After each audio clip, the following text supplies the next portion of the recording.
I am back and I cannot wait to hear what is happening or what will happen to Emery in chapter 14. So, chapter 14, we knew what happened yesterday. Emery had to go to the harbor to deliver the packet that fell off of Mr. Rosen's pants, I guess, from his pocket. And so Anne Marie had to find a way to deliver the packet because boys and girls, whatever is in that packet, it was a very important thing that Hendrik must have.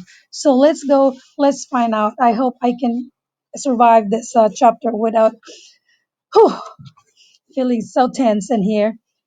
So, chapter 14.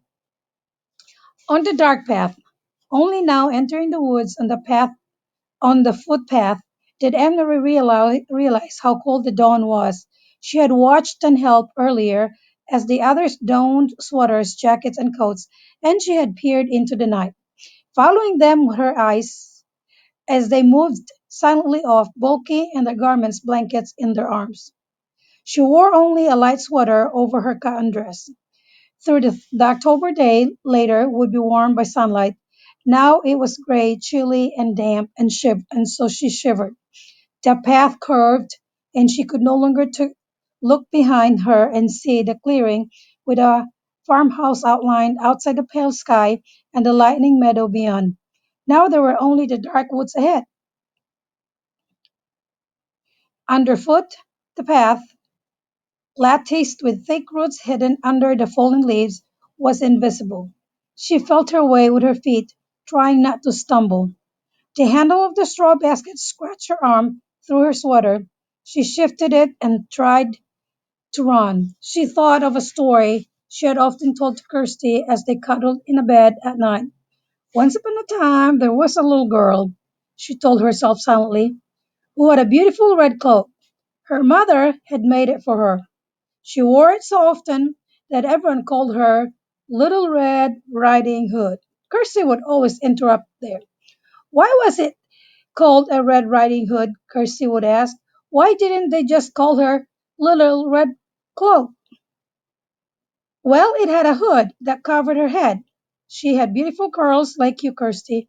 Maybe someday Mama will make you a coat with a hood to cover your curls and keep you warm.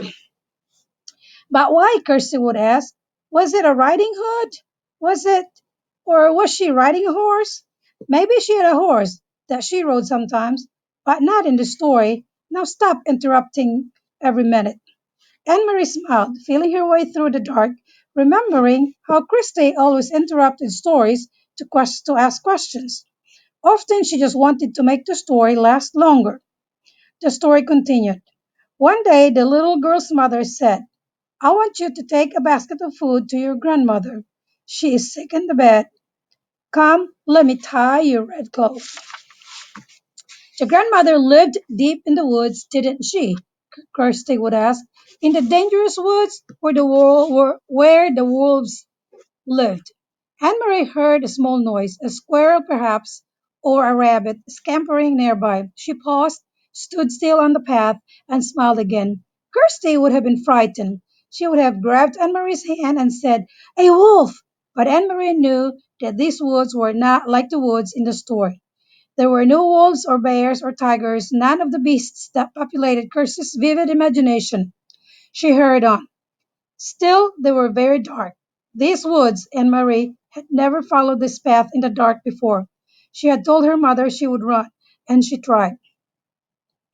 Here the path turned. She knew the turning well, though it seemed different in the dark. If she turned to the left, it would take her to the road, out where it would be lighter, wider, more traveled, but more dangerous too. Someone could see her on the road.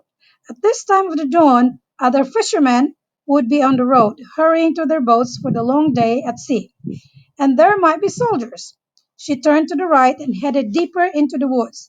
It's why it is, or it was why Mama and Peter had needed to guide those who are strangers here, the Rosens and the others. A wrong turn would have taken them into danger. So Little Red Riding Hood carried the basket of food and hurried along through the woods. It was a lovely morning, and birds were singing. Little Red Riding Hood sang too as she walked. Sometimes she changed that part of the story, telling it to Kirsty. Sometimes it was raining or even snowing in the woods. Sometimes it was evening with long, frightening shadows, so that Kirsty, listening, would snuggle closer and wrap her arms around Anne Marie. But now, telling it to herself, she wanted sunlight and birdsong. Here the path widened and flattened. It was the place where the woods opened on one side and the path curved beside the meadow at the edge of the sea. Here she could run, and she did. Here in daylight there would be cows in the meadow, and on the summer afternoons, Anne Marie would always stop by the fence and hold out handfuls of grass, which the curious cows would take with their rough tongues.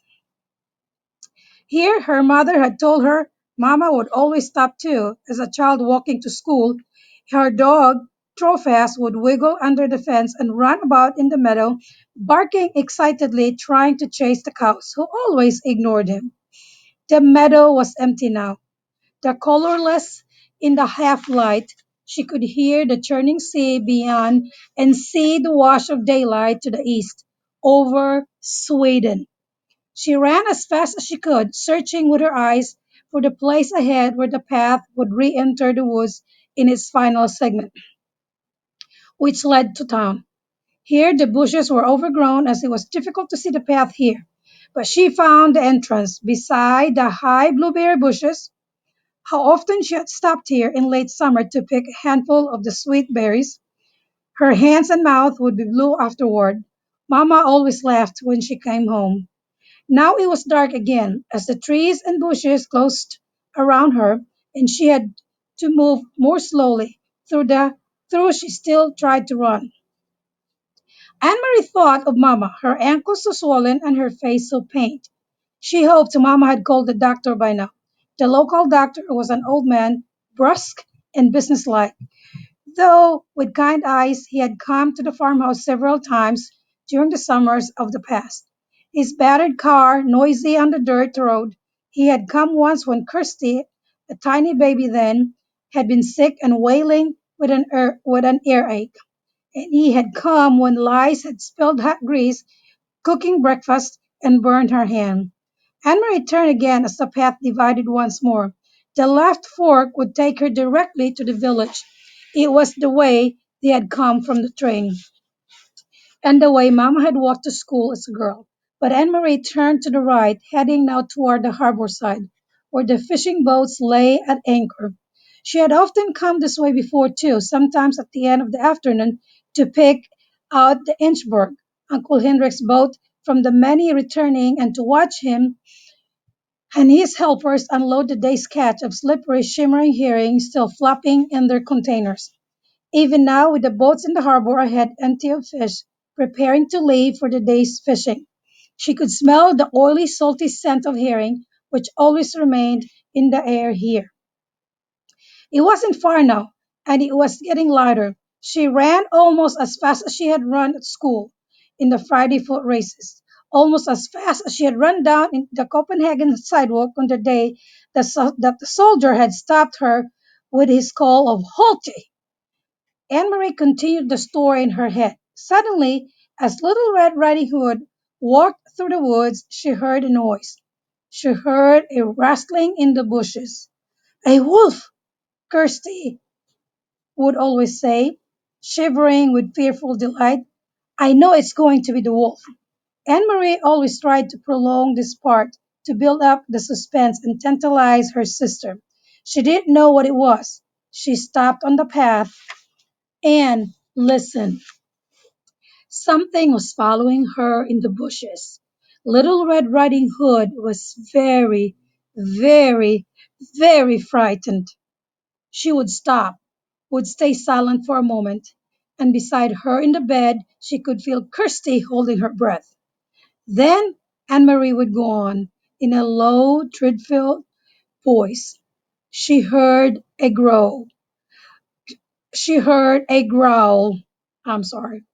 Anne Marie stopped suddenly and stood still on the path. There was a turn immediately ahead. Beyond it, she knew as soon as she rounded the turn, she would see the landscape open to the sea.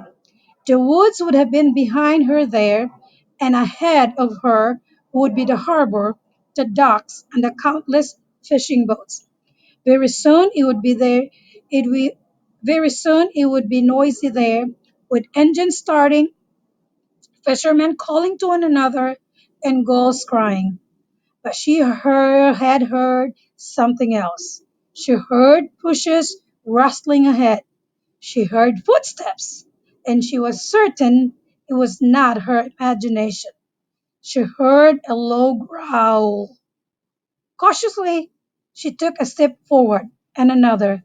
She approached the turn in the path, and the noises continued. Then they were there. Who do you think were there? Do you know?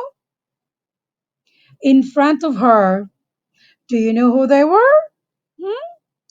Four armed soldiers.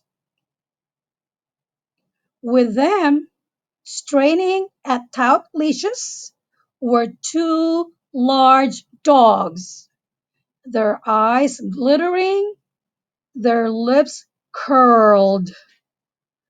Oh my gosh, so scary. I'm scared right now. And what is happening right now? How do you think Anne Marie is feeling right now at this moment? Do you think she's scared? Do you think she's going to run? What do you think is going to happen to her? We'll find out tomorrow. We will find out in chapter 15 what is going to happen next.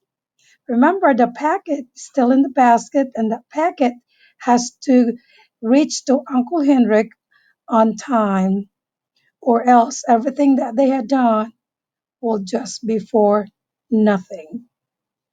Okay, boys and girls, until then, we're just gonna have to sit back, relax, and keep wondering what will happen next. I hope you enjoyed listening.